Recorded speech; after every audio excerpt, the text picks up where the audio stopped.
Olá, alunos do curso Quadrinhos em Sala de Aula. Hoje nós estamos aqui para a última webconferência, né? A última é uma palavra sofrida, mas é a última webconferência, a quarta das que nós propomos, apresentando agora referente aos três fascículos, o fascículo 10 de fanzine, o fascículo 11 de literatura e quadrinhos e o fascículo 12 do uso dos quadrinhos no ensino da cultura negra. E para isso nós convidamos aqui para estar presente nessa webconferência ao vivo, né, o Vitor Batista, que é fanzineiro, designer, ilustrador e também é arquiteto, né, importante frisar, e também a pedagoga e também arquiteta, né, nós estamos aqui bem arrumados, bem arranjados, né? A Cláudia Salles, que ela é doutora em educação e pós-doutora também, com o tema de ensino de quadrinhos em sala de aula, o ensino por meio dos quadrinhos, né?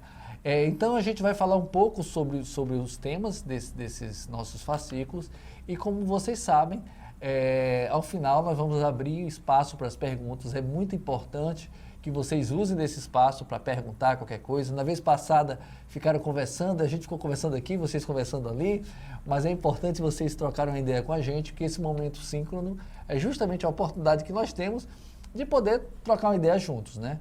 Embora a gente já faz isso no dia a dia, por meio do chat, né? do AVA, por meio do grupo de Facebook, mas nós estamos aqui pessoalmente e dispostos e querendo realmente ouvir um pouquinho do que vocês têm a nos dizer ou a nos perguntar. Hoje também eu acredito que vocês devam ter ouvido a rádio aula às 9 horas, que foi a rádio aula com a presença do professor Hilário Ferreira, sobre o tema também da questão da cultura negra, do ensino da cultura negra em sala de aula. Mas quem não ouviu vai poder ouvir pelo AVA, posteriormente na semana, assim como a própria webconferência, porque são gravados. Então vocês vão poder baixar e ouvir durante a semana. Hoje encerra-se oficialmente o curso. Hoje também é o último dia de inscrição, então quem quiser se inscrever no curso pode ainda se inscrever até hoje, né? E fazer um curso intensivo, porque a prova é no final de julho, dia 30 de julho. Então, assim, até antes disso, vocês vão ter para poder estudar e fazer as suas provas, né? Para poder receber a sua certificação. E algumas pessoas que disseram, eu me desestimulei porque devido ao tempo eu não consegui dar conta, nós temos o julho agora de férias para poder vocês também poderem renovar isso aí e olhar esse material, que esse material está disponível no AVA, e vocês fazerem novas leituras e com certeza realizarem uma boa prova. Então vamos começar primeiro falando com o Vitor Batista, que ele vai falar um pouco sobre o fanzine, sobre a importância do fanzine, sobre a acessibilidade do fanzine, que inclusive eu tive a oportunidade de ver já essa semana no nosso grupo de Facebook, vários professores que já estão aplicando essa metodologia do uso do fanzine em sala de aula para estudar alguns temas. Então, bem-vindo, professor Vitor. Obrigado.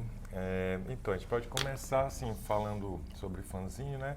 Como uma coisa, na verdade, muito simples, né? Como se fosse a forma de publicação, né? Com formato de revista, por isso tem esse nome que fanzine, que significa revista de fã, né? Adquiriu esse nome ao longo do tempo. Provavelmente surgiu quando as máquinas, né, de Xerox ficaram mais populares e as pessoas passaram a poder publicar, né? Poder ter mais acesso à publicação. E colocar temas que estavam fora daquilo que era publicado na imprensa oficial. Então, digamos que os fanzines, eles são muito ricos, né, em temas raros, né? Antigamente, quando não se tinha internet, então eles tinham ainda uma função primordial, né, que era de ter essas informações.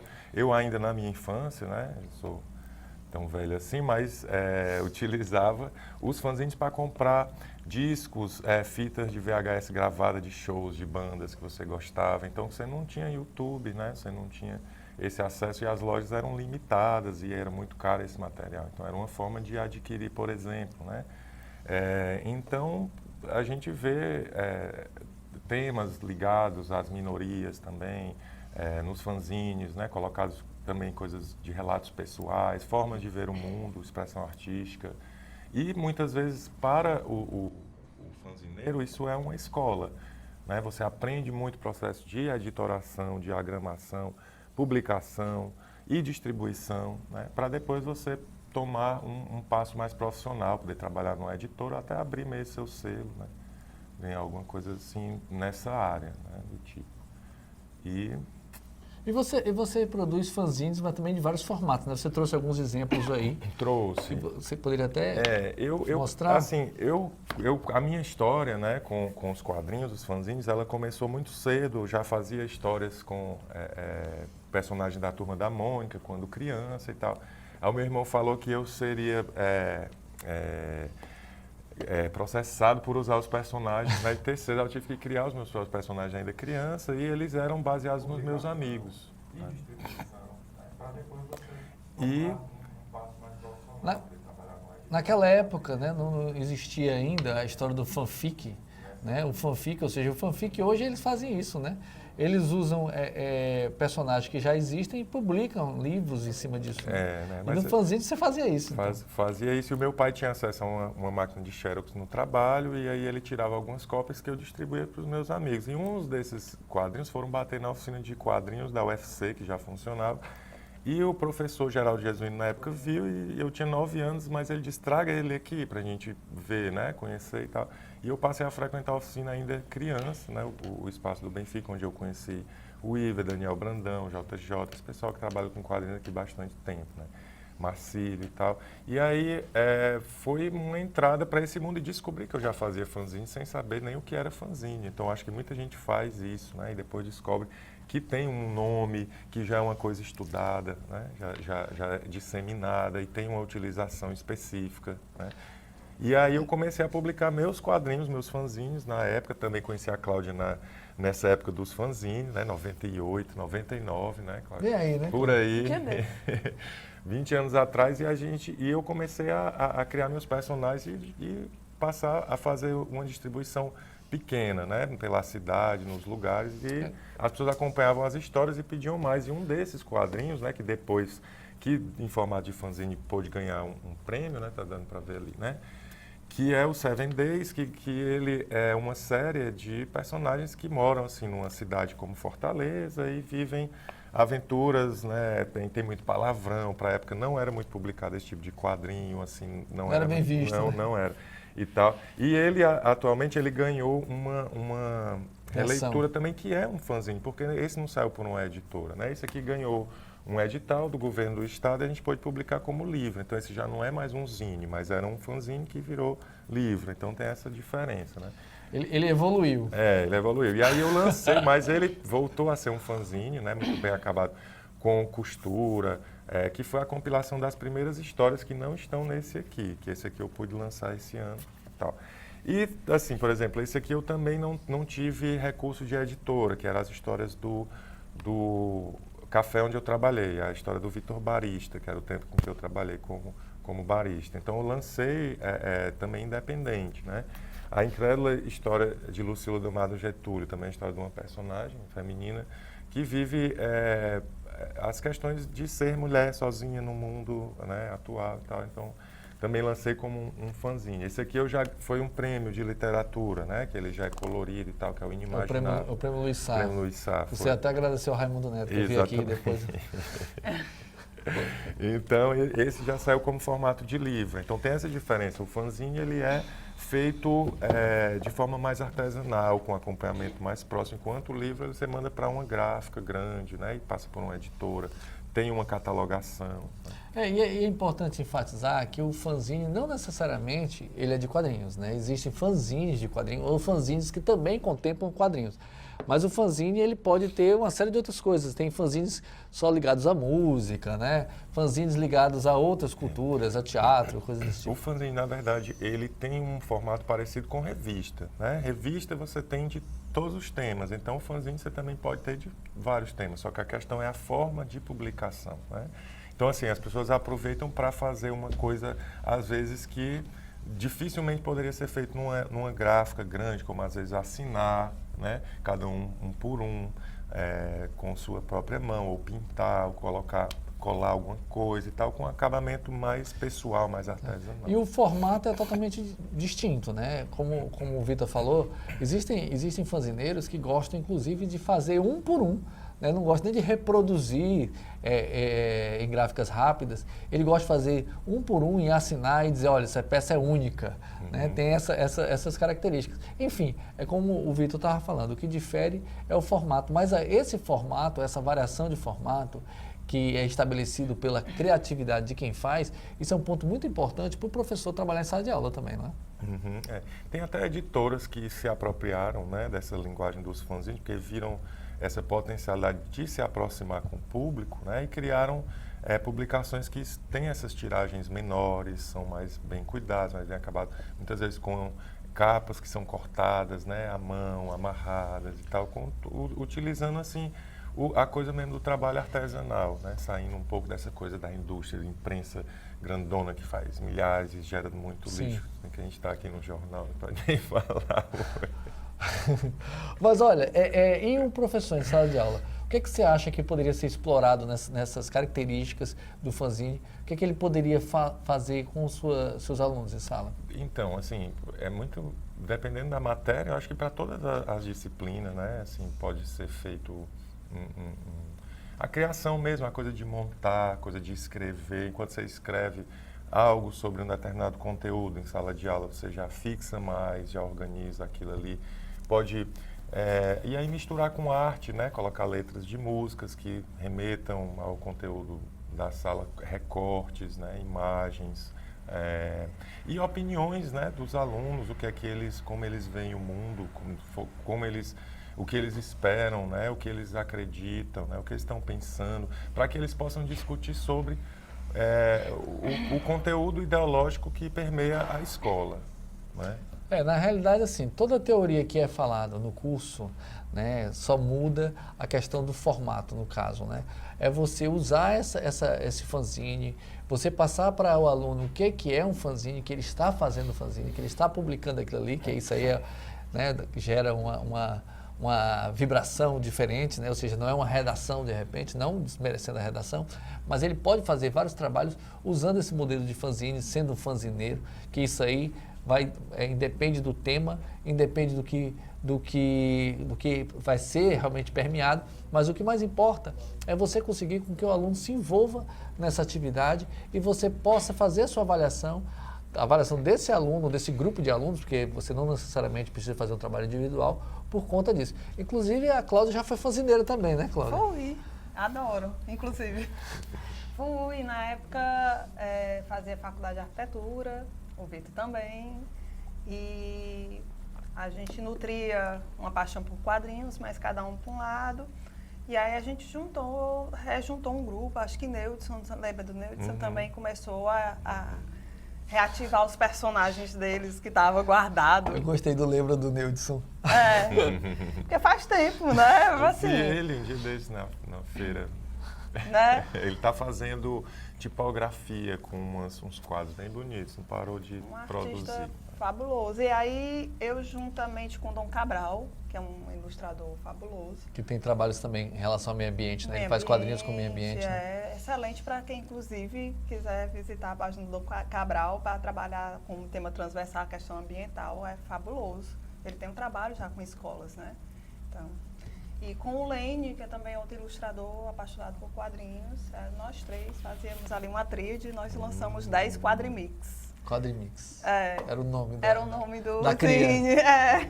Até hoje o Daniel pergunta, e aí, quando é o próximo quadrimix? Já faz uns 12 anos do último. E você, Cláudia, qual é a sua opinião assim, do fanzine para dentro de sala de aula? O Lênio. Eu acho que tá aí o Lênio, um desenhozinho do Lênio.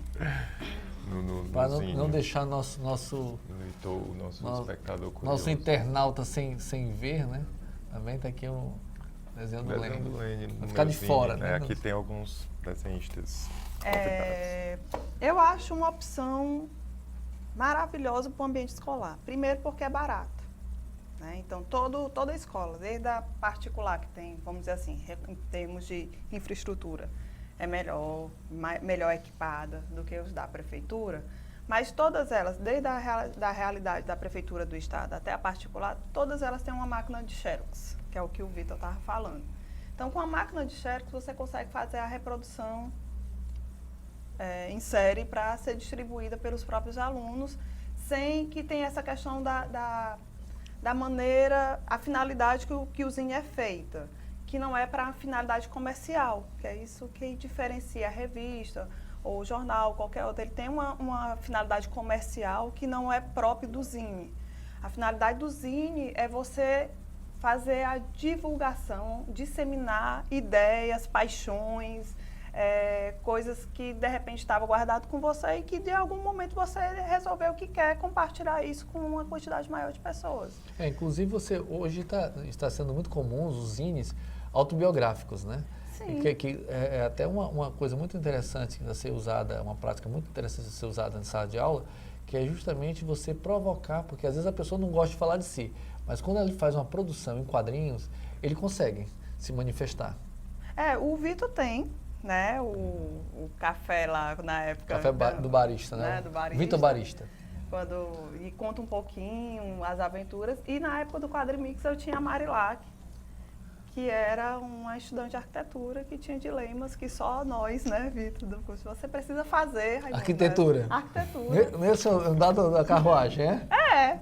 Para você saber dos dilemas de uma véspera de entrega de projeto. Né? Então, você tinha... Era uma maneira, que é uma coisa que eu também acho que até falei no fascículo 2, que o quadrinho ele ajuda também o estudante a externalizar algumas tensões que às vezes ele não consegue verbalizar em sala de aula, alguns conflitos. Porque a criança, às vezes, elas têm dificuldade de externar exatamente qual é o problema que está acontecendo com ela dentro de sala. Né? Às vezes precisa de uma intervenção até do psicólogo escolar, mas às vezes a arte, o quadrinho, você incluir esses tipos de atividades mais lúdicas dentro do cotidiano escolar ajuda para que a criança ela consiga colocar problemas pontuais, conflitos até que está acontecendo em sala, que está sendo desapercebido pelo professor, e na hora que ela pega o material, às vezes você consegue ver para uma redação, um desenho, uma tensão que está acontecendo em casa, que a escola pode chamar os pais, um problema que está acontecendo num conflito de bullying até em sala de aula. Ele não tem coragem de falar para a professora, mas na hora da produção aquilo acontece, é externado. Né? Então, eu acho que é super válido. E aí papel, caneta, lápis e xerox e cola resolve. A matriz é muito simples, né? E é interessante também, teve um professor na rádio aula que ele falou que ele usava muito essa produção de quadrinhos, que ele trabalhava com quadrinhos em sala de aula, e um resultado muito positivo que ele teve foi no que diz respeito a uma pré-avaliação. Né? Ele disse assim, olha, muitas vezes você pergunta se o aluno tem dúvida, ele não fala que tem dúvida, parece que está sabendo tudo. Aí ele começou a produzir quadrinhos sobre determinados temas de matemática. E vamos criar isso, tal. E os meninos se reuniam para pesquisar e fazer aquela matéria. Quando ele recebia o material, ele disse, olha, eles não estão entendendo. Eles entenderam diferente, a compreensão não está correta. E ele teve condição de corrigir, né, que isso também o professor tem que ter muita sensibilidade para como vai fazer essa correção. Exatamente. Né? Ele corrigia de forma que, quando chegava a prova, o aluno já estava mais bem preparado, porque ele tinha conseguido também ser revelada essa dúvida. Né? Então, isso é uma coisa muito importante. Mas, Cláudia, você que está aqui em multiplataforma, vamos falar também agora da questão do uso do ensino da cultura negra por meio dos quadrinhos, né? Que foi o tema do fascículo 12. É um fascículo que eu sou apaixonada também. E ficou muito bom, né? Ficou. Modéstia à parte, pensando que é o Nobu Shinen que está falando. Ficou muito, muito bom. É um tema transversal. Tem uma lei que é a 10.639, que é desde 2003, que ela sistematiza, regulariza o ensino da cultura afro-brasileira nas escolas, de uma maneira geral. Né? Isso foi ampliado agora em 2008 para a cultura indígena e também, se você pegar os temas transversais, não é só falar de cultura negra, mas é a diversidade cultural que existe no Brasil. Né? A gente faz esse recorte da cultura negra exatamente pelo fosso que ainda existe, né?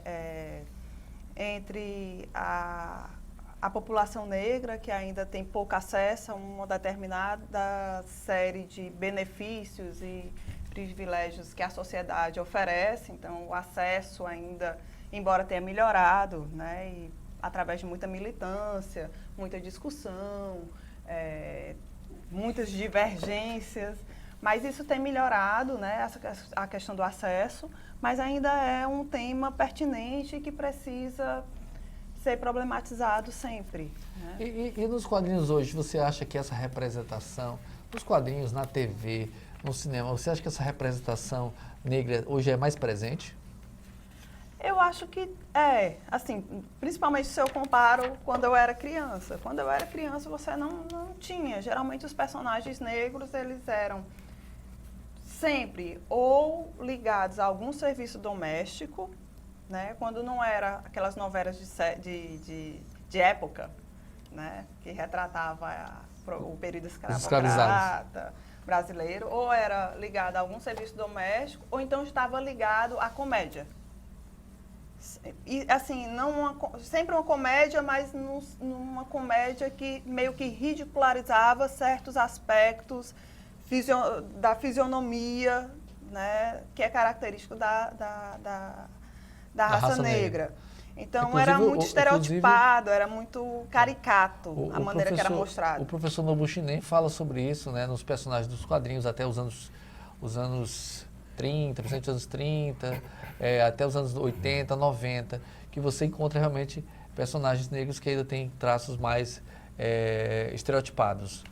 E aí você não quer se identificar com esse tipo de gente, né? Ou então era ou alguém que era ligado à marginalidade, ou era alguém que estava ligado a algum vício, geralmente alcoólico, né? Então, a imagem do negro, malandro, cachaceiro era muito comum como representatividade na minha época, e da mulher, usar o termo que era usado, que eu não gosto, que é a mulata, ultrasexualizada. Né? Então, você tinha o perfil do menino negro, da criança negra, você tinha esse tipo de personagem, e para a menina, mulher negra, no caso da minha infância, você tinha essa questão da hipersexualização do corpo da mulher negra. Que é o caso, inclusive, de uma obra do Curtiço, né, que inclusive o professor Nobu também no seu fascículo, ele cita que é uma obra que hoje já existe em quadrinhos, uma obra maravilhosa, inclusive, que é um marco da época, mas ele bota duas personagens negras, né, onde ele coloca uma delas voltada à força, que é aquela pessoa doméstica do serviço braçal dentro de casa, e a outra, que é uma mulher que realmente essa parte do corpo dela é muito valorizado, né. Pois é, são as duas representações muito fortes na minha infância. Acho que hoje você tem outras opções. Ainda não é o ideal, mas a gente tem que reconhecer que alguns espaços, o fanzine, o próprio cinema, você não tem só o que é oficial, apesar de que agora teve Pantera Negra, né? E parece que foi um rasgo que se deu. Mas você tinha produções também nas artes, de uma maneira geral, que conseguiam burlar o que hegemonicamente é posto, né? Colocado. Hoje você tem no cinema, você já vê uma participação bem maior nas novas versões do Star Trek, por exemplo, teve no Pantera Negra e outros tantos que hoje realmente você já é possível, né? No Netflix você também tem série do Luke Cage, por exemplo, que também é um personagem negro. Então hoje, inclusive Maurício Souza tinha um personagem que é o Jeremias, que era um personagem que era um coadjuvante, é o único personagem negro da Turma da Mônica. Digo da Turma da Mônica porque antigamente havia a Turma do Pelezinho, que a maior parte dos personagens eram negros, né? Mas a da Turma da Mônica era o único personagem negro e que agora teve direito a uma graphic novel, que é Jeremias Pele, né, que está sendo, inclusive, muito elogiada também. Pois é, e uma outra coisa que você vai percebendo que vai acabando aqui, antigamente você tinha sempre a questão, o personagem negro parece que era para cumprir cota, né? Vamos botar para ficar, então, bota um índio, bota um asiático, bota um negro, pronto, cumprimos nosso papel. Né? E hoje a gente percebe que já é possível o protagonismo, né? De uma maneira um pouco menos forçada. Mais espontânea. Embora há uma tendência também, né, de mercado que a gente sabe que o pessoal está ligado, né? Está vendo essas coisas. Que é o caso da mulher também, né? Que você está vendo, a maior parte hoje dos personagens são femininos, né? Porque... Você vê Mulher Maravilha bateu de bilheteria o próprio Superman, né? Foi um filme que... Eu acho que foi justiça. Eu também acho. Eu não gostei do Superman, né? Eu acho ótimo. Ele apanha de mulher, eu acho ótimo. Bom, nós também tivemos o fascículo 11, que foi voltado para literatura em quadrinhos, mas que eu acho talvez até mais fácil esse tipo de trabalho. E hoje em dia está muito mais fácil também, que isso Parabéns às editoras que estão investindo nisso, né? Eu trouxe alguns. Inclusive, ontem eu passei no shopping, passei por uma livraria, e a gente hoje vê um panorama muito grande do cenário de quadrinhos, não apenas os quadrinhos de heróis, não, mas quadrinhos de adaptações, né? Ou quadrinizações literárias. Então, você vê aqui, por exemplo, Noites na Taverna, né? Que é um clássico também do Álvares de Azevedo, aí a Divina Comédia. Inclusive, assim, uma coisa que o nosso curso tem sido assim, bem abundante é nessas referências, né? Tem oferecido muito desses livros, essas obras, inclusive o fascículo que a Cláudia está falando aqui, o 12, ele também tem muitas referências de obras atuais que são fantásticas e que falam a respeito da questão da cultura negra. Então, a gente vai dar uma pausazinha na nossa conversa aqui, entre nós, e vamos começar a responder algumas perguntas dos internautas que estão acompanhando, inclusive agradecendo a vocês que nessas 4 webconferências estiveram com a gente. Então, a primeira pergunta que eu vou passar aqui para o Vitor, que é da Roberta dos Santos. Seria interessante, gente, se pudesse ver de onde a origem dessas pessoas, se tinha condição. Roberta dos Santos, que ela pergunta, ela gostaria de saber se existe alguma feira ou exposição a nível nacional voltada para fanzines. Existe uma chamada Ugra Press, né, de São Paulo, que eles têm um catálogo e também um site. Eles também distribuem, vendem também grande parte do material de fanzines que eles gostam. A maioria de quadrinhos, eles são, né, assim, mais para essa área, mas eles têm um catálogo e eles têm uma feira anual, um catálogo feira anual. Plana, né? E tem outras feiras também. Tem uma feira em Belo Horizonte que me convidaram esse ano, a feira Craft, mas eu não pude ir, né? Problema porque às vezes, como elas são independentes, como a Cláudia bem falou, não tem patrocínio. Então, assim, as revistas, os fanzines, eles não tem propaganda, não tem ninguém pagando, a gente paga. Não tem anunciante, né? Então, as feiras também não chamam, né, patrocinadores, aí acaba que fica uma coisa difícil para a gente que mora longe, né, poder participar, tá nas feiras de fanzine. Então tem essa limitação, mas era uma coisa da gente também pensar em como fazer o fanzine, né, poder se manter de alguma forma com algum financiamento, né? Às vezes é um financiamento coletivo, as pessoas que gostam ajudam e recebem seus exemplares, né, em casa, mas é difícil, né? Então, por isso tem poucos. Aqui em Fortaleza, a gente tem a Feira Índice, que quem organiza é a Fernanda Meirelles, né? Que ela também está na estrada dos fanzines há bastante tempo aqui na cidade. E, de vez em quando tem, eu não sei a periodicidade, mas fiquem ligados aí nas agendas culturais da cidade aí que vocês vão ficar sabendo, ou busquem na internet. A Roberta dos Santos é de Santo André, São Paulo, né? Nós estamos, aliás, o maior número de inscrições do curso é de São Paulo, né? Os paulistas são aguerridos. Em relação a isso, Roberto, você não se preocupe não, porque uma pesquisa no Google você vai encontrar diversas feiras, eventos, movimentos. Como bem disse o Vitor, por ser um movimento meio underground, né, tem a característica meio underground, ou ser marginal, ou de autor independente, muitas dessas ações elas são feitas pontuais e elas não têm uma tradição, né? Até porque o fanzineiro de hoje pode ser o fanzineiro de amanhã, né? Às vezes acontece isso. Fanzineiro, assim, não é uma profissão, não tem assim nenhum formulário que você vai encontrar lá, profissão. Profissão artista. Fanzineiro, não chega a ser, mas é um trabalho, você se profissionaliza no processo, mas você, né, você aprende muita coisa para um caminho profissional. Tem vários fanzineiros tradicionais, né, que com 30 anos e 40 anos de produção de fanzines, e óbvio, como vale a criatividade, estão sempre mudando a forma de fazer isso. Alguns chegam a publicar como você, acaba convertendo em livro, outros não, outros preferem realmente continuar, né, com essa produção independente, fazem questão disso, né? Tem uma segunda pergunta também, eu não sei se é Glaer, ou do Glaer, ou da Glaer Moura, que pergunta onde comprar fanzines de produção independente. Fanzines são produções independentes, né? Assim, sempre, se for um fanzine, ele vai ser uma produção independente. Não vai ter um fanzine da editora Globo, não vai, né? Então, assim, você pode buscar hoje na internet, né? Procurar as pessoas que vendem, porque aí você vai ter uma opção de escolhas, poder conhecer o trabalho do artista. Mas tem as feiras também, né? As feiras de arte, de design, de quadrinhos, também você vai encontrar muitos fanzines. Aqui em Fortaleza a gente tem no mercado. Antigamente a gente também deixava em algumas bancas, deixava em algumas lojas, eu não sei se isso ainda está sendo uma prática.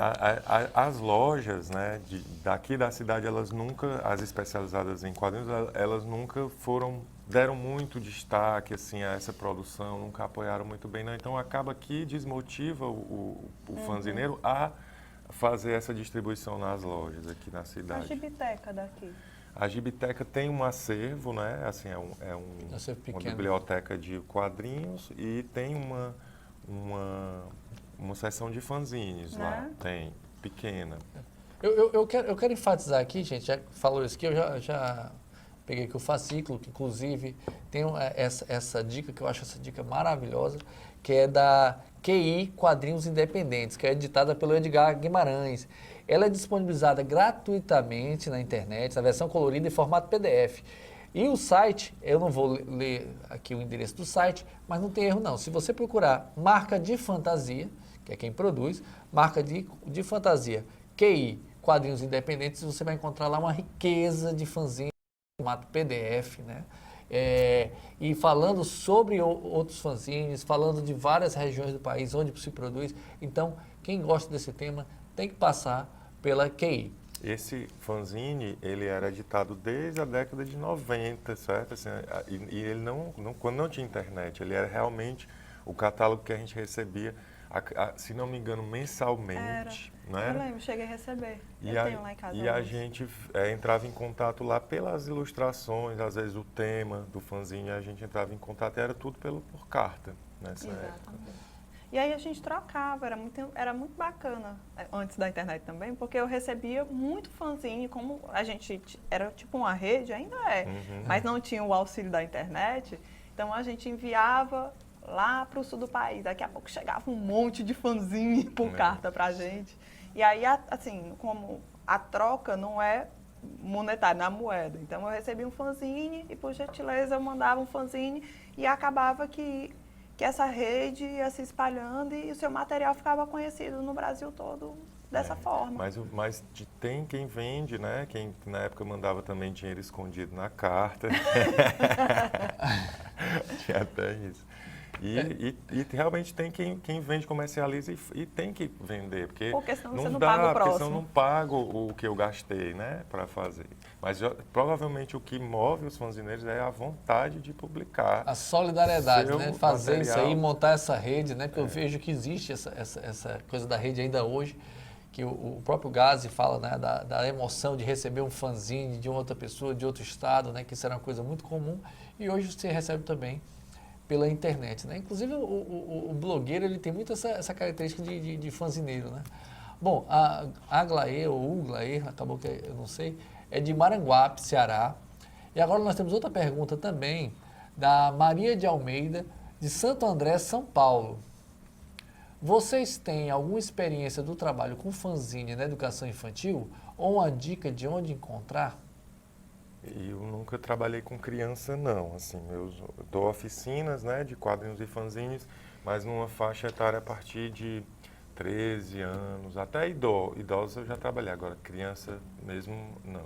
O Dom Cabral tem um trabalho muito bom aqui em Fortaleza com educação infantil, trabalhando no meio ambiente, né, usando quadrinhos, e aí levam material, os meninos também desenham, fazem produções. Eu não sei se chegam a fechar um fanzine, mas, assim, que eu conheço, voltar para um público de educação infantil, né, 6 anos.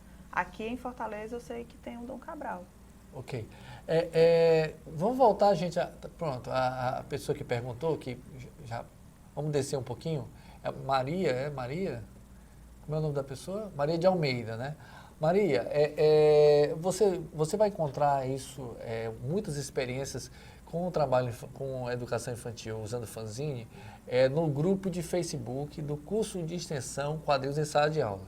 No nosso grupo do Facebook, que eu acredito que você talvez até já esteja ligado a ele, nesses dias, nessas semanas, depois que saiu o fascículo, eu já vi professores colocando experiências, fotos de fanzines produzidos por criança. Então, se você quiser dar uma passadinha lá, dá uma olhadinha que você vai encontrar alguma dessas experiências.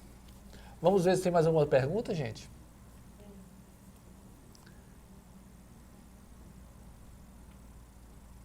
Bom, enquanto o pessoal está movimentando aí as perguntas, Cláudia, e você? Você já falou, inclusive, que da sua experiência, você estuda, você pesquisa muito isso, uso de quadrinhos em sala de aula. Sim. Os resultados, os impactos disso, tem alguma forma de metrificar, de mensurar o resultado disso? Nas suas pesquisas, você conseguiu fazer alguma coisa nesse sentido? A gente sempre fala que na educação uma das coisas mais difíceis é os processos de avaliação, né? Com certeza, essas mensurações são muito complicadas. Mas as experiências que eu tive, tanto eu trabalhei, tive uma experiência específica numa escola particular com crianças de 10 anos, para ensinar informática através de produção de quadrinhos. Então, eles faziam, na época ainda era o Paintbrush. Né? Na época. O falecido Paintbrush. O falecido. E aí, não era nem aprender a informática, era manusear um mouse, até coordenação motora para utilizar a ferramenta. Prática, né? O exercício da informática. Eu percebi que eles pegavam uma história de paradidático e tentavam fazer uma página no Paint, né? Abria aquela tela e eles formavam quadrinhos. Eu achei que foi válido, assim, no sentido de exatamente dessa, vamos chamar assim, motricidade da utilização da ferramenta, foi uma experiência muito válida para crianças de 10 anos. No ensino superior, que é ultimamente onde eu tenho mais atuado com a publicação dos quadrinhos, porque, como eu já disse, é o campo mais difícil deles entrarem, a não ser que seja um projeto de extensão, mas entrar como uma disciplina de sala de aula, numa educação superior, é difícil, porque aí ele parece que é uma coisa menor, né? O quadrinho sempre é visto como uma coisa que não faz parte da cultura universitária, assim, oficial. Mas hoje já tem muitos casos, né? Muitos casos de professores que aplicam, né? Mas você não tem, por exemplo, no currículo da pedagogia, isso que a gente estava até conversando naquela primeira web, né? Assim, se você olha o currículo oficial dos cursos de pedagogia, dificilmente você tem um optativo, o uso das mídias, não vamos nem botar o quadrinho. As mídias. As mídias em sala de aula. Então, o professor ele é formado, ele sabe toda a teoria, Piaget, Vallon, Vygotsky, mas ele vai para a sala de aula, ele não sabe como incorporar essa mídia a essa, né, essa estrutura pedagógica que ele sai até o pescoço carregado. Então, falta, dentro da construção curricular, incorporar isso que a gente chamou de currículo cultural, que o quadrinho faz parte. E que é o nosso trabalho aqui, né? É o que a gente está tentando É o que a gente está tentando fazer. E eu estou achando que nós, Viviane, nós estamos com quantos inscritos, Viviane? Quase 66 mil inscritos em todo o país. Então, eu acho que tem muita gente interessada, né? Sim, sem dúvida. E aí, no ensino superior, uma experiência válida, mas a minha experiência também foi mais tentando tirar a atenção, porque eu dei aula no mestrado e doutorado, fiz uma disciplina optativa no mestrado e doutorado em educação sobre quadrinho, né? Que é uma coisa que foi somente enquanto eu estava lá. Depois que eu saí, não teve ninguém que quisesse assumir, para você ter uma noção, né? Mas foi válido no sentido dos alunos colocarem algumas tensões, que é próprio de quem está fazendo uma pós-graduação, tornar a coisa mais leve, mais lúdica, né? A gente teve conversas fabulosas, foi um momento de meio descontração, no meio do curso. Ao mesmo tempo que também era acadêmico, porque lá as informações que eles produziam, depois a gente fez um fanzine Lattes. Lattes. Que eu botei depois no meu Lattes. Muito bom. Muito bom esse nome. Tinha discussões acadêmicas também fabulosas, agora de uma maneira um pouco mais descontraída, mais informal, vamos dizer assim, né? Do que um texto acadêmico, publicado em revista indexada. Né? Gente, ainda é possível fazer inscrição hoje. Nós estamos com 65.715 inscritos. Vamos ver se a gente fecha os 66? Outra pergunta aqui é do Marcos Ribeiro. de Quixelô, Ceará. Professores, existem sites consagrados, fontes seguras, que disseminem a produção de fanzine aos docentes interessados? Bom, eu acho que a gente já respondeu, né, Marcos? Eu acho que o Quadrinhos Independentes, da Marca da Fantasia, é um quadrinho que já tem uma tradição, e eu posso dizer, porque eu já frequento há um tempo, por curiosidade, e é muito bom material, muito rico, diverso, e ele não se prende a uma determinada região do país, né? Ou seja, ele recebe contribuição de todos os lugares, então você tem uma variedade muito grande de temáticas, de ilustrações, de estilos, enfim, eu acho que talvez seja a maior dica que a gente poderia dizer aqui. Não sei se alguém queria... A Ugra Press a também. Ugra Press também, né? Site. Sim, sim. E tem também, hoje em dia, qualquer busca no Google mesmo, fanzine, artigo acadêmico, se a busca dele também é de fontes seguras, de pesquisadores que trazem relatos, experiências mais acadêmicas, comprovadas. Você tem muito artigo hoje em dia sobre fanzine, né? Eu mesmo deixa eu ver, em 2003, no ENDIP, que é o maior encontro da educação, que é o encontro de didática e ensino, né, que acontece de 2 em 2 anos na área da educação, eu publiquei um artigo sobre fanzine, sobre a importância de incorporar o fanzine no fazer docente diário. Então, assim, quando eu fiz, eu já tinha feito uma busca e muitos outros pesquisadores já trabalhavam dentro dessa temática na pesquisa. Então, é uma fonte que vocês também podem estar buscando. Inclusive, na nossa biblioteca virtual, a gente está sempre colocando trabalhos, artigos acadêmicos, resultados de dissertações, de teses a respeito de vários temas, e de fanzines também tem. Se vocês quiserem consultar a biblioteca virtual do AVA, os inscritos, obviamente, vocês vão encontrar algum material por lá. Espero que a gente tenha respondido as suas perguntas, viu, gente? A Claudinara Toneto, de Suzano, São Paulo, ela pergunta: como trabalhar fanzines com turmas do 6º ano? Existe alguma diferença em relação ao que a gente já falou aqui? Não, na verdade, inclusive o fascículo 12, o que é muito bacana, ele traz assim, sempre que ele traz uma temática, ele traz sugestão de exercício. Os exercícios que tem lá, eles se aplicam perfeitamente a turmas de 6º ano, que são turmas que já passaram pelo processo de letramento. Também na questão do fanzine, né? Também do fanzine. Porque aqui ele está dizendo produção de quadrinhos. Sempre o módulo, né, o fascículo, ele está dizendo assim, que os alunos produzam quadrinho. Se a professora pega essas produções todas, organiza no material, encaderna, produz em série, ela tem um fanzine. Sim. Não, inclusive, gente, assim, uma coisa interessante, a gente tem sempre falado no curso da gente, e vocês levam isso a sério. São duas questões. A primeira é que é importante, o professor ele domina o processo de ensino e aprendizagem, porque ele é formado nisso, estuda isso, pratica isso. Mas talvez a maior deficiência para essa prática dos quadrinhos de sala de aula é no que diz respeito a conhecer o repertório de HQ. Né? Saber o que é que eu posso usar, né? Ou seja, o que é que eu tenho em mãos, onde é que eu posso encontrar esse repertório e como é que eu vou utilizar em sala de aula, a partir do objetivo pedagógico que tem. Então, eu acho que é um primeiro ponto que pode se questionar. E um ponto também que a gente fala muito e eu acho muito interessante é você tentar reconhecer no seu local, na sua cidade, no seu município, no seu bairro, enfim, você reconhecer os profissionais que trabalham com quadrinhos na região. Porque se você identifica, porque muitas vezes a gente pensa que quadrinhos é só o Maurício Souza, só o Ziraldo, não, existem muitos quadrinistas, às vezes vizinho na sua casa tem um quadrinista.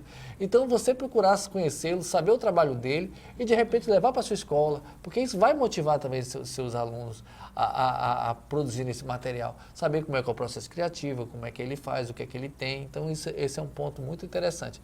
Então vamos a outra pergunta. Fernanda Fonseca, tem alguma dica para implementação de oficinas nas escolas? Oficinas de quadrinhos, oficinas de fanzine? O que é que vocês dizem? A dica é juntar todo mundo, né, um bocado de papel, cola, tesoura e botar um tema, né, para se trabalhar e se expressar no papel, né? Pois é, e outra coisa, eu ia até falar na hora que você estava, depois que você terminou a fala, que às vezes o professor tem a falta do repertório e aí eu insisto na montagem da gibiteca. Sim, ponto muito importante. Né? Porque a gibiteca, a possibilidade de você montar um espaço desse e ficar recebendo doações da comunidade, do bairro, chega coisa de canto que você nem imagina, vai te dando aos poucos possibilidades de montar um repertório e você, juntamente com os alunos, ir conhecendo esse material. Então, assim, na carência, monta a gibiteca. Isso é uma ação muito interessante, que inclusive já foram também várias gibitecas montadas depois do seu fascículo, viu? Eu digo isso porque eu já vi várias, inclusive aqui no interior do Ceará, os professores se orgulham de mostrar, ainda bem, né? Eu acho bacana, a gente está fazendo o curso e você vê o resultado. As pessoas já praticando, já experimentando, né? Isso é o mais legal.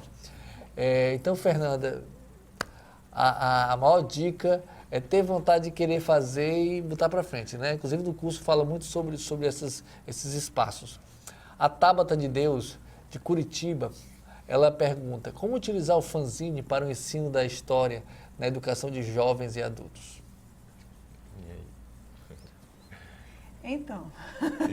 História já é um conteúdo incrível para se escolher temas. Nós temos os mais fáceis, né, para você. Então, tipo assim, pega-se um tema, faz-se um recorte, né? Pode-se fazer histórias em quadrinhos também, de adaptações de histórias. Agora, deixar o aluno à vontade para contar a partir da sua visão de mundo, né? Como ele vê aquilo, e não contar a história oficial, né? Tal qual como ela é, porque essa história oficial a gente sabe que ela é bem duvidosa, né? Então, assim, é mais o sentido de observar como o aluno vê o contexto histórico em que ele vive e o que é que se passou, né? Assim, o que é que se passou, que ele entendeu, o que traz para ele hoje referências. O que ele entendeu, o que ele não entendeu, o que ele não acredita, a forma como ele vê, né? E aí ele tem duas possibilidades dentro do ensino de história cabíveis. Primeiro, ele pegar publicações como essa, sei lá, a Divina Comédia, Lusíadas, para contar,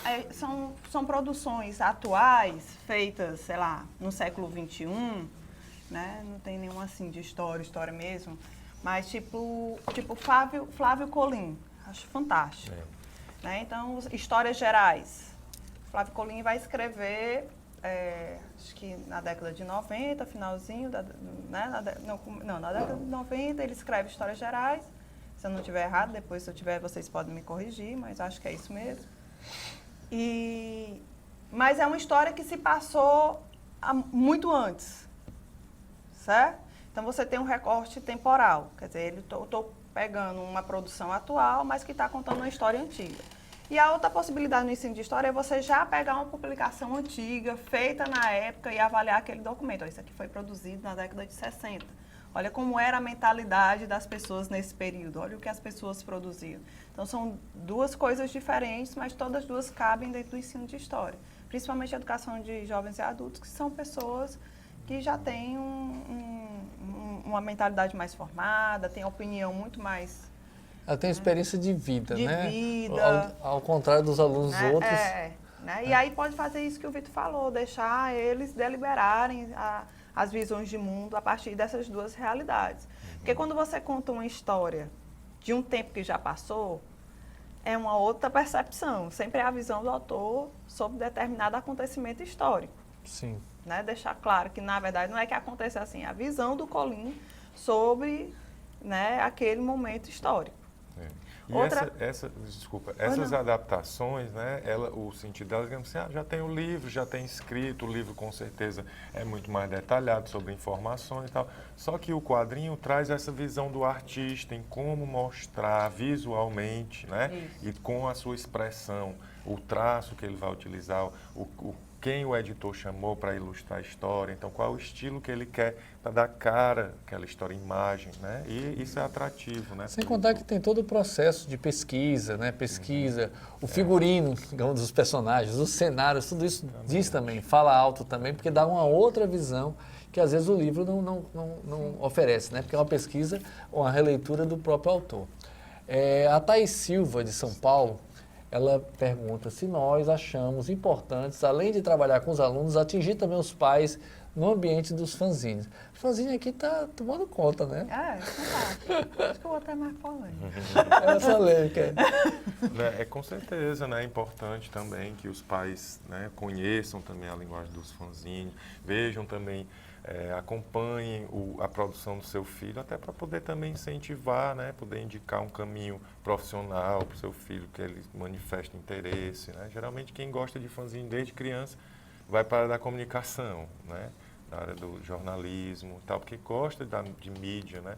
Mas hoje em dia eu não sei se com tanto celular, né, com tanta tecnologia, ainda está chegando à mão dos adolescentes, né? Esses fanzines eles só vão descobrir depois, quando estão assistindo uma conferência. Eu acho eu acho ao contrário. É muito estimulado, né, nas escolas esses trabalhos manuais, trabalhos artesanais. Isso acontece demais. Então eu acho que o fanzine não vai ser uma estranheza para ninguém. Ao contrário, eu acho que sempre é uma coisa que estimula, independente se no futuro ele vai ser um fanzineiro ou não, né? Embora muita gente, às vezes, principalmente os adolescentes, quando entram nessa e começam a descobrir, e é o motivo pelo qual, no curso que a gente ofereceu, a gente fala um pouco também sobre o que é a prática, não só de sala de aula, mas o que é aquilo, o que é fanzine.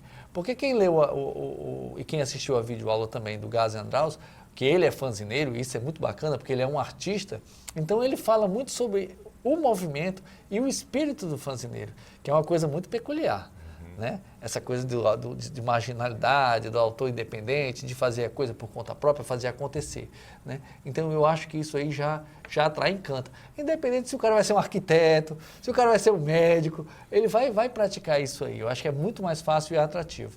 Inclusive, falando sobre isso, você quer falar alguma coisa sobre o tema anterior? A gente pode passar logo para essa? Pode passar.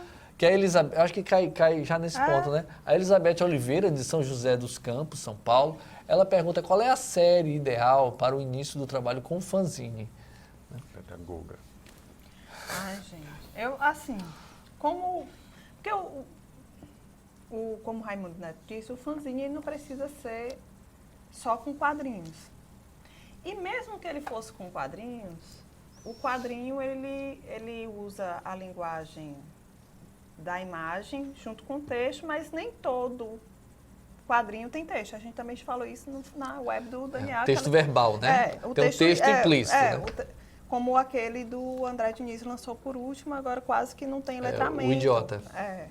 Né? Então, eu quase tento a dizer que depois do processo de letramento, a criança pode estar sendo estimulada à produção de fanzine. Mas como tem essa brecha, através de imagem, de colagens, sem necessariamente estar usando a linguagem letrada, né, do letramento, você fazer produções mais diversas e estar expressando uma ideia, estar comunicando alguma coisa, então, antes disso, ou então para até auxiliar o processo de letramento, isso já pode estar sendo usado, que seria em torno do primeiro ano, infantil 5, primeiro ano.